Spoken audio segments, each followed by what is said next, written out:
Bayangkan, seorang sahabat yang dulu menyelamatkan hidupmu, kini berdiri sebagai musuhmu. Itulah yang terjadi pada Majapahit muda ketika Ranggalawe, pangeran pesisir Tuban, mengangkat senjata. Bukan karena ambisi, tapi karena merasa dikhianati oleh kerajaan yang ia ikut dirikan. Di balik kabut Sungai Brantas, sejarah Jawa mencatat perang saudara pertama Majapahit. Perang yang tak seharusnya terjadi, namun mengubah arah sejarah selamanya. Assalamualaikum warahmatullahi wabarakatuh. Halo semuanya, selamat datang kembali di channel ini.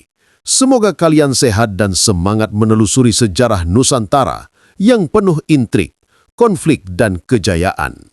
Sebelum masuk ke kisah lengkapnya, jangan lupa subscribe, tekan like, dan tinggalkan komentar untuk dukung channel ini terus menghadirkan cerita-cerita epik dari masa lalu Nusantara.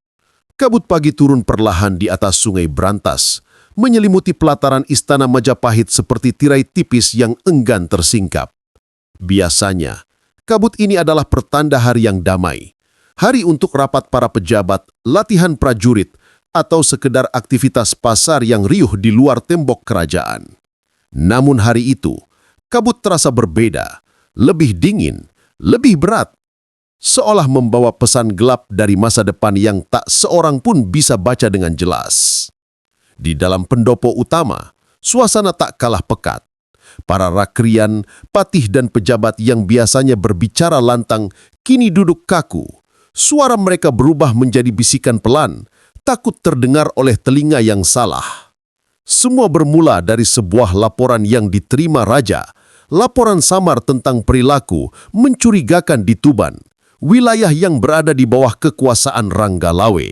Nama itu seperti petir di tengah musim kemarau. Ranggalawe, sahabat lama raja, pangeran pesisir yang dulu berdiri di garis depan ketika Majapahit masih rapuh dan dikejar musuh. Kesatria yang darahnya pernah tumpah demi kerajaan yang kini mulai meragukannya. Namun laporan itu, entah siapa pembawanya, mengatakan bahwa pasukan Tuban tengah melakukan pelatihan yang tidak biasa. Kapal-kapalnya berlayar lebih sering dari biasanya, dan beberapa pejabat pusat melaporkan adanya sikap penolakan terhadap perintah istana. Benarkah? Atau hanya permainan politik orang-orang yang takut akan pengaruh besar Ranggalawe? Tidak ada yang tahu. Tetapi di dunia politik, kebenaran seringkali tidak penting. Yang penting adalah siapa yang dipercaya. Patih Nambi, yang kini menjadi tokoh paling berpengaruh kedua setelah raja, berjalan mondar-mandir dengan wajah suram. Beberapa mengatakan dialah yang merasa posisinya terancam oleh reputasi Ranggalawe yang terlalu populer di wilayah pesisir. Yang lain percaya ia hanya menjalankan tugas menjaga stabilitas kerajaan. Namun satu hal jelas. Setiap kali nama Ranggalawe disebut, udara di ruangan terasa membeku. Beberapa prajurit mulai berbisik-bisik di luar pendopo. Apakah Ranggalawe hendak memberontak? Benarkah ia kecewa tidak diangkat menjadi patih? Apakah Tuban ingin melepaskan diri dari Majapahit? Tidak ada bukti, tidak ada saksi, tidak ada surat ancaman. Namun rumor bergerak lebih cepat dari logika. Dan rumor, jika dibiarkan, bisa menjadi kebenaran baru. Raden Wijaya, sang raja, duduk dengan wajah yang sulit dibaca. Ia memandangi gulungan laporan itu lama, seolah berharap huruf-huruf di sana bisa berubah menjadi penjelasan yang lebih jelas. Dalam hatinya, ia ingin percaya bahwa ini semua hanya salah paham. Bagaimanapun, Ranggalawe adalah bagian dari perjalanan hidupnya. Mereka sama-sama pernah melarikan diri, sama-sama bertempur, sama-sama membangun fondasi Majapahit. Tetapi seorang raja tidak boleh memimpin hanya dengan hati. Seorang raja harus mendengarkan kecemasan para pengikutnya. Dan kecemasan itu kini menggema keras di dalam dinding istana. "Paduka," ujar seorang pejabat tinggi pelan, "jika laporan ini benar adanya, kita harus bersiap. Tuban memiliki armada laut yang kuat. jika mereka bergerak, Majapahit belum cukup solid untuk menghadapi pemberontakan besar. Perkataan itu membuat semua orang terdiam. Mereka tahu betapa pentingnya Tuban. Itu adalah pintu perdagangan laut, pusat ekonomi pesisir, dan wilayah strategis yang dapat membuka atau menyumbat arus logistik kerajaan. Jika Ranggalawe melawan, Majapahit tidak hanya menghadapi perang, tapi juga krisis pangan dan ekonomi. Namun, jika Ranggalawe sebenarnya tidak berniat memberontak dan semua ini hanya kesalahpahaman, maka Majapahit akan kehilangan salah satu kesatria terbaiknya karena keputusan yang tergesa-gesa.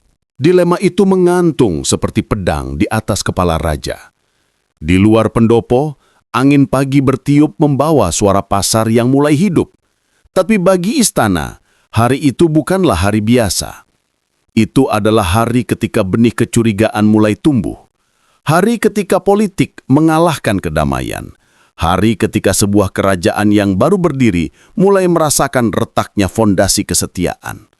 Sejarawan di kemudian hari akan menulis bahwa konflik Ranggalawe dimulai di medan perang.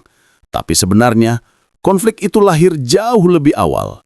Lahir dari bisikan yang beredar di istana, dari rasa takut kehilangan kekuasaan, dan dari hubungan persahabatan yang perlahan terkikis oleh ketidakpercayaan.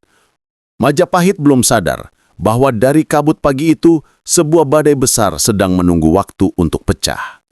Angin pesisir Tuban pagi itu bertiup kencang, membawa aroma asin laut, teriakan para nelayan, dan suara kayu kapal yang berderit dipukul ombak. Di dermaga panjang yang selalu sibuk itu, Ranggalawe berdiri dengan tangan terlipat di dada, memandang lautan luas yang biasanya menjadi pelariannya ketika pikiran terlalu berat. Namun, hari itu laut pun terasa berbeda. Ombaknya lebih gelisah, seperti mencerminkan hatinya sendiri. Sejak kabar-kabar aneh dari Majapahit sampai ke telinganya, suasana di Tuban berubah, tidak tiba-tiba, tidak terang-terangan, tapi perlahan dan menusuk seperti duri kecil yang sulit dicabut. Petugas pengawasan dari pusat datang lebih sering dari biasanya. Para pejabat pajak kini memeriksa setiap gudang, setiap kapal, setiap transaksi besar, seolah Tuban bukan lagi bagian dari Majapahit, melainkan wilayah yang dicurigai. Dan yang paling membuatnya resah, beberapa pejabat kepercayaannya dicopot oleh Patih Nambi dengan alasan ketidakefisienan administrasi. Ranggalawe tahu betul, itu bukan soal administrasi. Itu adalah pesan. Pesan bahwa pusat mulai meragukan dirinya. Ia menurunkan pandangan ke pelabuhan luas di hadapannya. Kapal-kapalnya, kapal-kapal yang dulu dipakai untuk membantu ekspedisi raja, kini diawasi ketat. Bahkan untuk mengirim perahu patroli saja, ia harus melaporkan rute dan tujuannya kepada utusan Majapahit. Dulu, Tuban adalah wilayah kepercayaannya. Sekarang, Tuban seperti dipasangi rantai. Ranggalawe tidak sendirian dalam kegelisahan itu. Para pengikutnya, para pemimpin kapal, pelaut dan prajurit pesisir berkumpul di sebuah rumah panggung dekat pantai. Mereka berbicara dengan suara rendah namun penuh emosi. "Rangga, ini tidak bisa dibiarkan," kata Wiradirja, salah satu panglima lautnya. "Majapahit memperlakukan kita seperti musuh. Padahal kita yang dulu membela mereka saat semua orang meninggalkan," timpal yang lain. Yang paling membuat suasana panas adalah ketika seorang pengintai datang membawa kabar bahwa pasukan pusat mulai memperketat patroli di darat, terutama jalan menuju Majapahit. "Itu artinya mereka ingin membatasi pergerakan kita," ujar pengintai itu. Ranggalawe mendengarkan semuanya dengan wajah yang sulit dibaca. Ia bukan orang yang mudah tersulut. Ia bukan pemberontak. Ia kesatria, prajurit, sahabat raja. Tapi ada garis di dalam dirinya yang tak boleh dilanggar, kehormatan. Sebagai putra Arya Wiraraja, ia tumbuh dengan satu prinsip. Pengkhianatan boleh datang dari musuh, tapi bukan dari sahabat sendiri. Sore itu, ketika matahari mulai turun ke balik cakrawala, Ranggalawe berjalan sendirian ke pinggir pantai. Angin membawa aroma laut yang tajam, dan deru ombak menjadi satu-satunya suara yang menemani langkahnya. Ia mengingat masa lalu, masa ketika ia dan Raden Wijaya berjuang bersama, menunggangi kuda bersama, tertawa dan bertarung demi hidup dan masa depan. Dulu, ia bisa datang kapanpun ke istana tanpa harus mengirimkan surat formal. Dulu, Wijaya memanggil namanya dengan hangat, Rangga, bukan Rakrian. Sekarang, untuk sekedar bertemu ia harus menunggu konfirmasi berhari-hari. Dan setiap kali ia mengirim utusan, jawabannya selalu sama. Raja sedang sibuk. Raja tidak ingin ditemui sekarang. Masalah negara sedang dibahas. Jawaban-jawaban itu seperti tombak kecil yang ditancapkan satu persatu ke dalam dadanya. Ia pernah mengirim surat panjang, berisi kegelisahannya, penjelasannya, bahkan harapannya untuk bertemu langsung. Tetapi surat itu hanya dibalas dengan kalimat pendek, "Tetaplah tenang, Majapahit akan mengatur semuanya." Mengatur apa?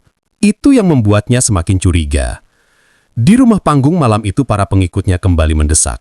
"Ranggalawe, jika kau tidak membela namamu sendiri, mereka akan menudingmu sebagai pemberontak meski kau diam.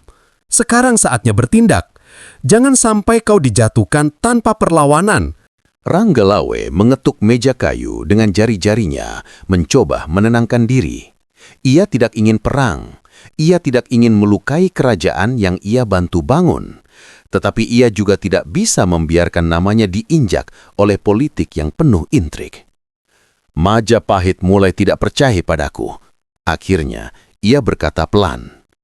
Dan kalimat itu membuat seluruh ruangan diam. Karena itu bukan sekadar keluhan. Itu adalah tanda. Tanda bahwa hati Ranggalawe mulai goyah. Di luar rumah panggung, suara ombak terus memecah pantai. Seperti genderang perang yang berdetak dari kejauhan, mengisyaratkan bahwa sesuatu yang besar sedang mendekat. Sebuah badai baru mulai terbentuk. Dan badai itu tidak muncul karena ambisi, tetapi karena kesalahpahaman yang dibiarkan tumbuh terlalu lama. Pagi di Tuban biasanya diawali dengan suara camar dan ringikan kuda pesisir. Namun pada hari itu, suara-suara itu tenggelam oleh kegaduhan yang tak biasa. Di dermaga utama, para prajurit Tuban berlari-lari kecil menuju arah sungai, sementara beberapa pemimpin kapal berdebat sengit dengan prajurit pusat yang datang membawa perintah pemeriksaan. Di antara keributan itu, Ranggalawe berjalan cepat, wajahnya tegang. Ia tiba tepat ketika sebuah kapal milik Tuban, kapal perang kecil yang biasa digunakan untuk patroli pantai, sedang digeledah. Prajurit Majapahit memeriksa lambung kapal, membuka peti, memeriksa muatan, bahkan mencatat nama-nama awak. Semuanya dilakukan tanpa izin darinya, dan itu membuat darahnya mendidih. Apa artinya ini? Suara Ranggalawe menggelegar. Para prajurit pusat terkejut. Namun salah satu dari mereka tampil maju dan membungkuk. Perintah Patih Rakrian, pemeriksaan rutin demi keamanan kerajaan. Keamanan kerajaan? Ranggalawe mendengus. Sejak kapan kapal Tuban dianggap ancaman? Prajurit gitu tak menjawab. Mereka hanya meneruskan pemeriksaan, memperlakukannya seperti kewajiban yang tak bisa ditentang. Namun bagi Ranggalawe, yang selama bertahun-tahun menjaga jalur laut Majapahit, tindakan ini bukan sekedar pemeriksaan. Ini penghinaan. Dan lebih dari itu, ini tanda bahwa pusat tidak lagi percaya padanya. Di belakangnya, beberapa panglima Tuban mulai bersungut-sungut. Mereka memperlakukan kita seperti bajak laut. Padahal kita yang dulu mengamankan pantai dari Kublai Khan. Jika begini caranya, apa gunanya kita setia? Ranggalawe mengangkat tangan meminta semua diam, tetapi hatinya sendiri bergetar. Ia mencoba melihat dari sisi Majapahit. Mungkin mereka hanya berhati-hati. Namun ketika ia mengirim surat protes yang panjang dan resmi, balasannya hanya satu baris dingin. Majapahit hanya memastikan stabilitas seluruh wilayahnya. Sebuah jawaban formal, dingin dan sangat jauh dari masa ketika ia dan Wijaya bisa berbicara secara terbuka tanpa protokol apapun. Malam itu, Rangga Rawe duduk di serambi rumahnya, memandang lampu-lampu minyak yang berkelip di sepanjang tepi pantai. Ombak datang dan pergi, ritmis, namun tidak menenangkan. Di kejauhan terlihat kapal-kapal pusat masih berpatroli. Garis siluetnya tampak seperti bayangan ancaman. Ia memikirkan surat balasan raja. Surat itu tidak mengandung rasa percaya, tidak mengandung pengertian, tidak mengandung kehangatan seorang sahabat, hanya perintah dan jarak. Sebagai seorang kesatria, ia bisa menerima tugas yang berat. Namun sebagai sahabat, ia tidak bisa menerima sikap yang terasa seperti pengkhianatan halus. Ketika malam semakin larut, para pengikutnya kembali berkumpul. Kali ini suasananya jauh lebih tegang daripada sebelumnya. Mereka berbicara dengan suara rendah, namun nada mereka penuh gejolak. "Saya katakan sejak dulu," ujar seorang panglima, "Nambi tidak menyukaimu. Ia takut Paduka terlalu berpengaruh." "Betul, ia ingin menjadi satu-satunya tangan kanan raja." "Jika Majapahit mulai menganggap kita ancaman, maka cepat atau lambat mereka akan memaksamu tunduk atau menyingkirmu." Rangga Lawe menatap mereka satu persatu. Ia bisa merasakan ketakutan dan kemarahan yang bercampur menjadi satu. Para prajurit yang dulu sangat loyal kini resah, dan keresahan itu bisa berubah menjadi api kapan saja. Namun ia tidak ingin menyurut perang. Ia hanya ingin kejelasan. Ia ingin kepercayaan. Ia ingin Majapahit berlaku adil. "Majapahit menganggap kalian berbahaya, padahal kita tidak melakukan apa-apa." "Aku tahu," jawab Rangga Lawe pelan. Tetapi dalam hatinya, ia juga tahu bahwa diam hanya akan membuat posisinya semakin terpojok. Tekanan demi tekanan, pemeriksaan kapal, pencopotan pejabat Tuban, penolakan bertemu raja, semuanya seperti tali yang perlahan menjerat lehernya. Dan di titik tertentu, seseorang yang terjerat tidak punya pilihan selain melawan atau mati. Malam semakin larut, ombak menjadi lebih keras seakan ikut merasakan ketegangan di daratan. Rangga Lawe bangkit, memandang laut lepas, lalu berbisik, "Kesetiaanku diuji, tapi kesetiaan tidak berarti jika kehormatan diinjak." Kata-kata itu bukan deklarasi, bukan keputusan final. Namun itu adalah titik awal, titik di mana kesetiaan yang selama ini kokoh mulai retak. Retakannya kecil, hampir tak terlihat. Namun retakan kecil itulah yang kelak mengguncang seluruh fondasi Majapahit. Angin sore berhembus pelan di Trowulan, membawa aroma tanah basah dan bunga tanjung yang jatuh dari pepohonan di pelataran istana. Biasanya, tempat ini menjadi pusat kehidupan dan harapan Majapahit. Tapi hari itu, suasananya muram. Para abdi dalam berjalan dengan langkah cepat namun penuh ragu, seolah menyadari bahwa istana sedang memendam badai yang siap pecah kapan saja. Setelah berminggu-minggu rumor dan salah paham, akhirnya Raden Wijaya mengambil keputusan. Ia memanggil Rangga Lawe ke istana. Bukan sebagai sahabat lama yang dulu sama-sama melarikan diri dari kejaran tentara Kublai Khan, bukan sebagai dua orang yang pernah terikat sumpah setia di bawah bintang malam di hutan Tarik, melainkan sebagai raja dan panglima bawahan yang sedang berada di pusat kecurigaan. Rangga Lawe datang dengan rombongan kecil. Wajahnya keras, sorot matanya tajam seperti gelombang laut yang menyimpan badai. Ia tidak lagi mengenakan pakaian kesatria pesisir yang sederhana. Hari itu ia mengenakan busana kebesaran Tuban, sebuah pernyataan diam bahwa ia datang bukan sebagai prajurit, melainkan sebagai pemimpin wilayah. Di pintu pendapa, Wijaya menunggunya. Dari kejauhan, keduanya saling menatap, seperti dua bintang tua yang pernah bersinar dalam orbit yang sama, namun kini sudah saling menjauh. "Selamat datang, Rangga," ucap Wijaya, suaranya lembut namun kaku. Ranggalawe membungkuk hormat, tetapi tanpa senyum. "Paduka memanggil saya datang." Keduanya berjalan masuk. Tidak ada musik gamelan, tidak ada pemuka istana yang mengiringi. Pertemuan itu terasa seperti percakapan yang tak pernah mereka ingin lakukan. Saat duduk berhadap-hadapan, Wijaya mencoba membuka pembicaraan dengan nada hati-hati. "Ku dengar engkau menolak beberapa keputusan dari pusat." Ranggalawe tidak menundukkan kepala. Matanya tajam menatap raja yang dulu ia selamatkan dengan nyawanya sendiri. "Aku menolak perintah yang menyerang kehormatanku dan kehormatan Tuban." "Pemeriksaan kapal itu hanya langkah keamanan," jawab Wijaya. "Keamanan?" Ranggalawe tertawa pendek, getir. "Atau ketidakpercayaan?" Wijaya terdiam.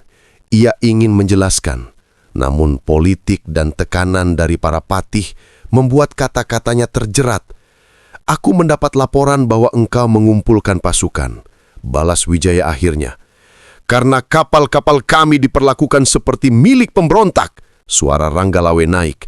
"Apa raja tidak melihat bagaimana pejabat pusat memperlakukanku?"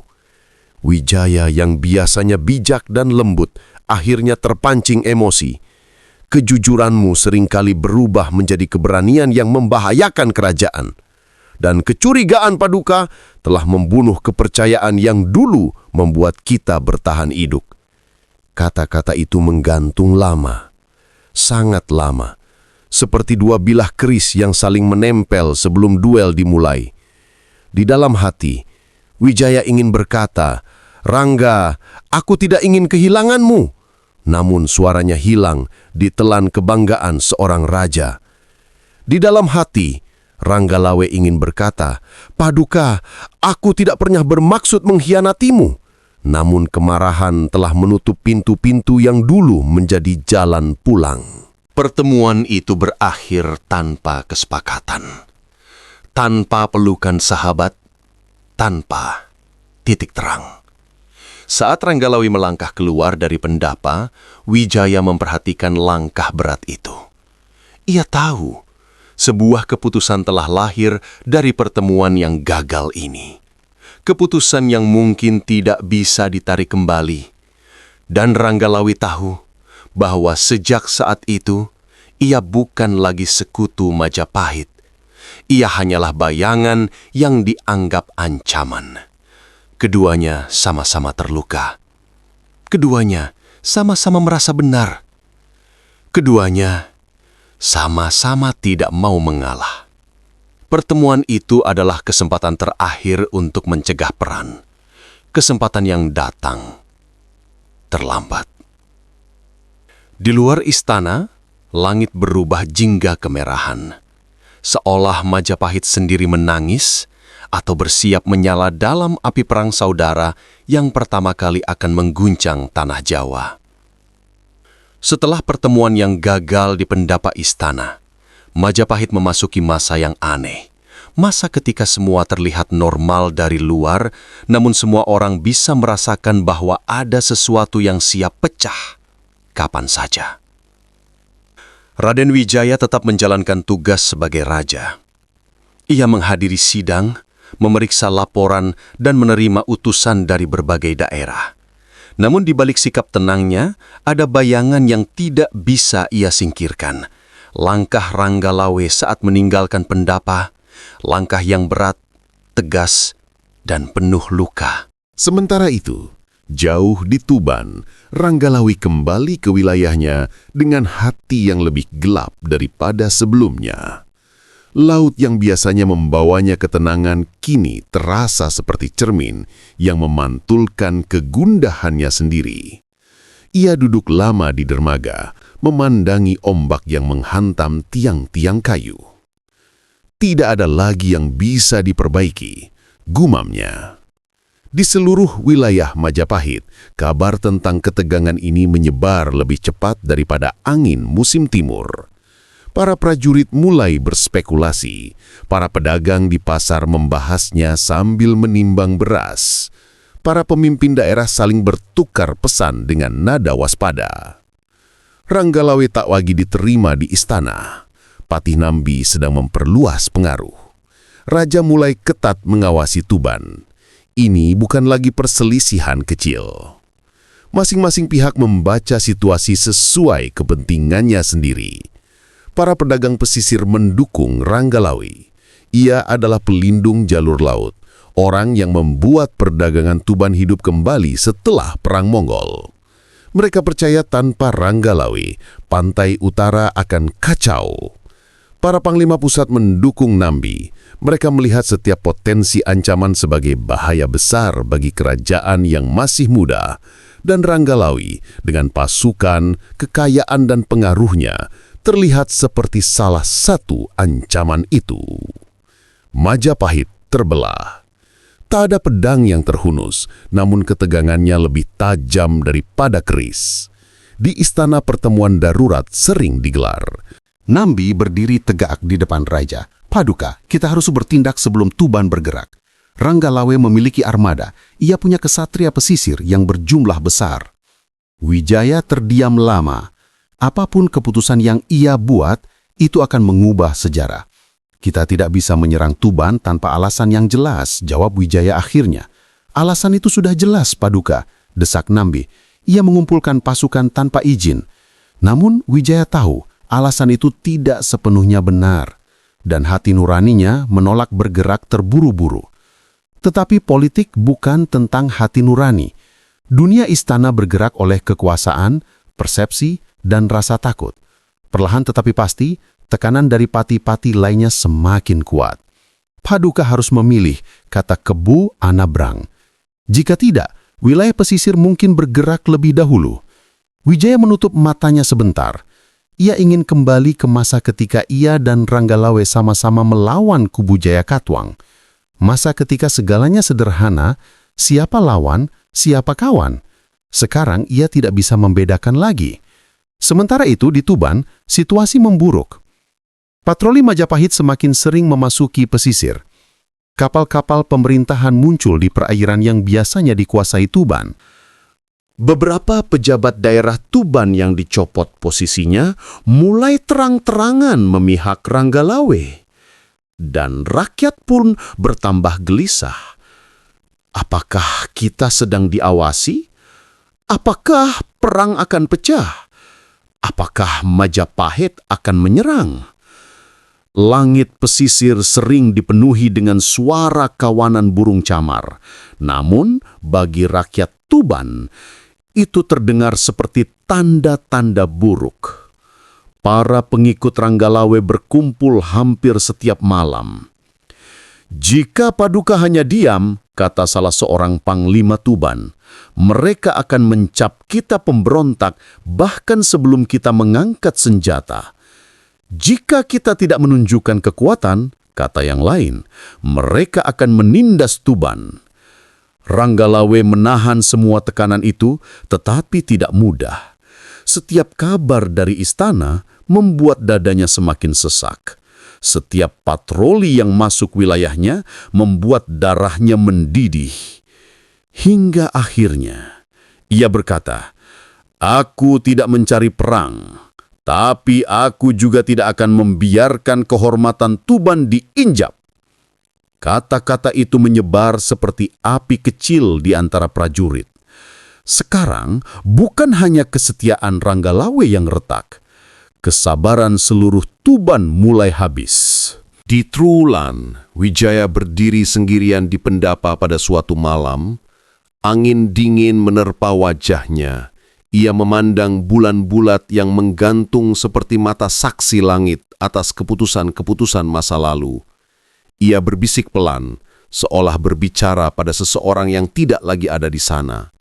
Ranggalawe, seandainya kita bertemu lebih awal, seandainya kau tidak datang dengan amarah, seandainya aku tidak dikelilingi kecurigaan, Udara malam tak memberikan jawaban. Ia tahu satu hal, Majapahit berada di ambang perang saudara pertamanya. Dan ia, pendirinya, tidak bisa menghentikan langkah sejarah. Perang itu hanya menunggu satu percikan saja, satu kesalahan kecil, satu gerakan yang keliru. Dan dalam beberapa hari, percikan itu benar-benar datang. Kabut pagi turun pelan di sepanjang sungai Kalitambak. Kabut itu tebal, dingin, dan bergerak seperti selendang putih yang menutupi permukaan air. Biasanya kabut seperti ini pertanda datangnya musim penghujan.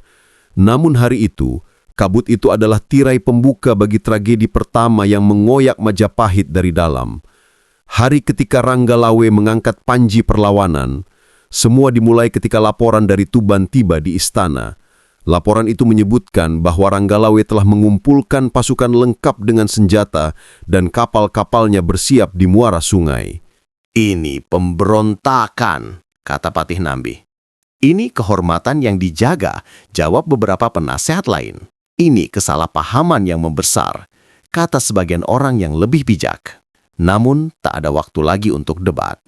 Kebo Anabrang, panglima besar yang kasar dan gagah, berdiri dan berkata tegas kepada raja, "Paduka, jika kita tidak bergerak hari ini, Tuban akan bergerak besok."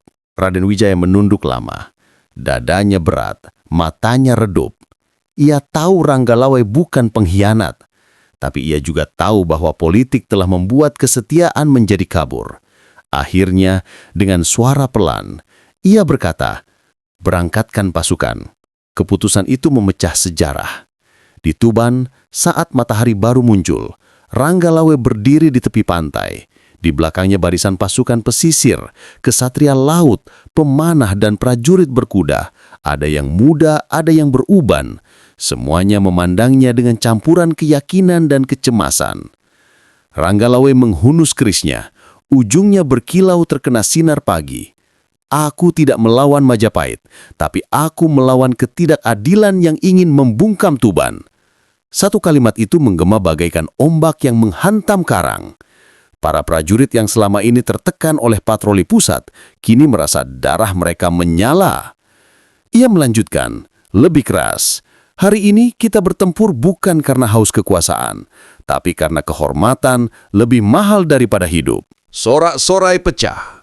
Ranggalawe mengangkat panji Tuban, dan keputusan itu menjadi deklarasi resmi dari pemberontakan pertama Majapahit.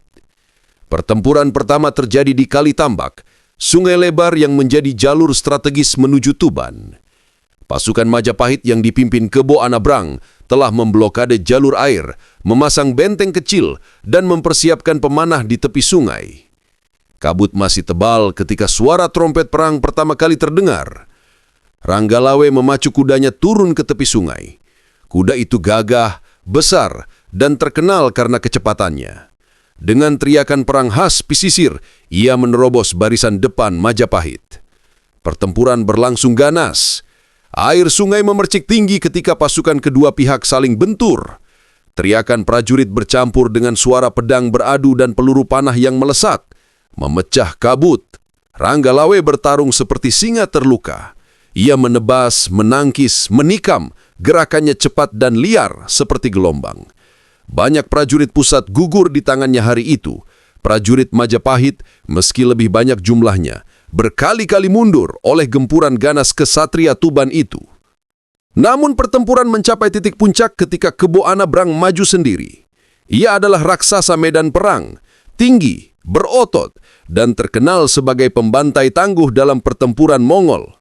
Dua tokoh besar ini saling menatap di tengah kabut tipis, dengan sungai sebagai saksi. "Rangga!" teriak Kebo Anabrang. "Menyerahlah! Engkau masih dicintai raja." "Jika raja mencintaiku," balas Ranggalawe, "ia takkan mengirimmu." Lalu keduanya bertarung. Benturan pertama saja sudah cukup membuat para prajurit di sekitar mereka mundur beberapa langkah. Benturan kedua membuat air sungai memercik ke udara.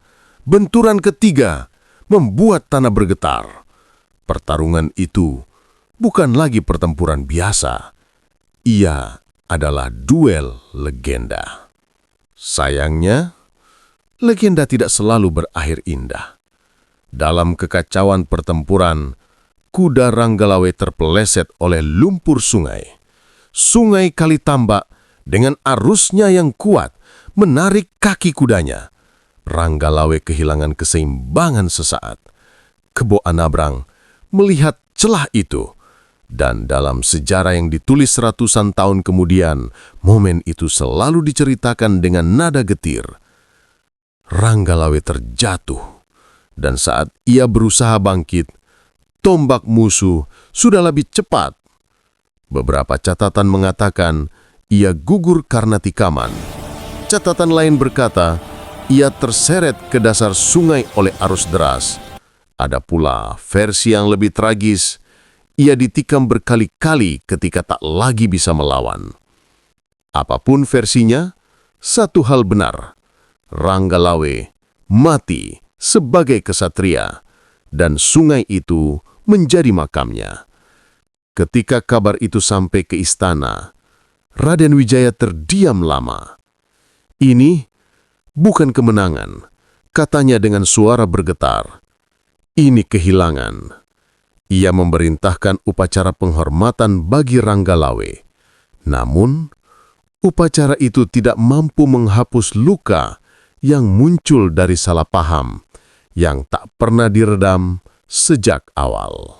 Di Trowulan, rakyat berduka. Di Tuban, rakyat menangis. Di Majapahit, para prajurit terdiam. Pemberontakan pertama Majapahit telah berakhir. Namun warisannya baru saja dimulai. Sejarawan ratusan tahun kemudian menulis, Ranggalawe tidak mati karena ambisi. Ia mati karena politik yang lebih kejam daripada perang itu sendiri. Setelah tubuh Ranggalawe hilang bersama arus sungai Kalitambak, dunia Majapahit tidak pernah lagi sepenuhnya sama. Seperti gelombang yang pecah di karang, peristiwa itu memantulkan gema panjang yang menjalar dari pesisir Tuban hingga pusat kekuasaan di Trowulan. Kabut yang menyelimuti pertempuran hari itu perlahan sirna. Namun kabut politik yang tercipta setelah kematian Ranggalawe justru semakin pekat. Di Tuban, suasana berubah muram selama berbulan-bulan. Para pelaut enggan menyanyi di dermaga. Para pedagang menutup pintu lebih awal, dan para ibu menyalakan dupa untuk mendoakan arwah mereka yang gugur. Tuban bukan lagi kota ramai yang dikenal sebagai jantung perdagangan pesisir.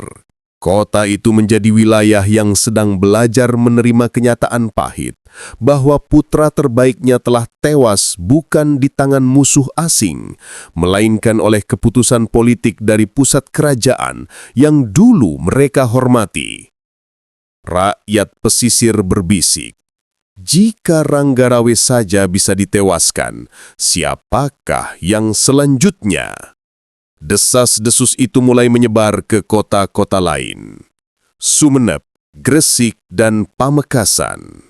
Dan untuk pertama kalinya, Majapahit merasakan getaran kecil dari potensi ketidakpercayaan daerah-daerah dalam naungan kekuasaannya. Sementara itu, di Trowulan, suasana tidak kalah kelam. Meskipun pertempuran telah dimenangkan, para pejabat kerajaan tidak merasakan euforia. Banyak prajurit Majapahit yang berbisik bahwa kemenangan itu terasa seperti kekalahan. Di pendapa istana, Raden Wijaya duduk lama memandang lilin-lilin yang berkedip di terpa angin. Kematian Ranggalawe membebaninya seperti batu besar yang mengikat hati. Baginya, Ranggalawe bukan hanya kesatria pemberani, Ia adalah sahabat perang, sesama penakluk Mongol, sesama pembangun awal Majapahit, dan seorang yang dahulu berjuang tanpa pamrih.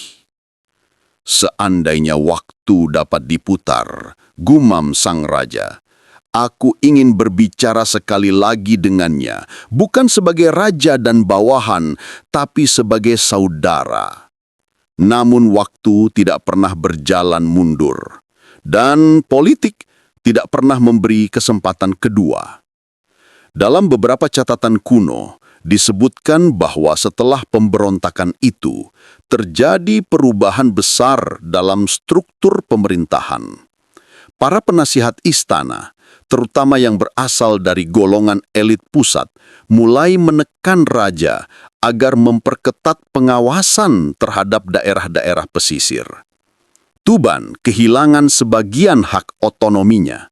Kapal-kapal perang Majapahit mulai ditempatkan di pelabuhan, bukan lagi hanya sebagai penjaga jalur perdagangan, tetapi sebagai simbol pengawasan. Lebih jauh lagi, pemberontakan Ranggalawe membuat Majapahit menaruh curiga terhadap semua daerah yang memiliki kekuatan militer kuat. Akibatnya, perjalanan karir beberapa tokoh pesisir terhenti. Sementara tokoh-tokoh dari lingkar dalam istana naik cepat dalam hierarki kekuasaan. Inilah titik ketika para ahli sejarah menyimpulkan bahwa pemberontakan Ranggalawe bukan hanya konflik pertama Majapahit, tetapi juga awal dari politik istana yang lebih kaku dan penuh kecurigaan.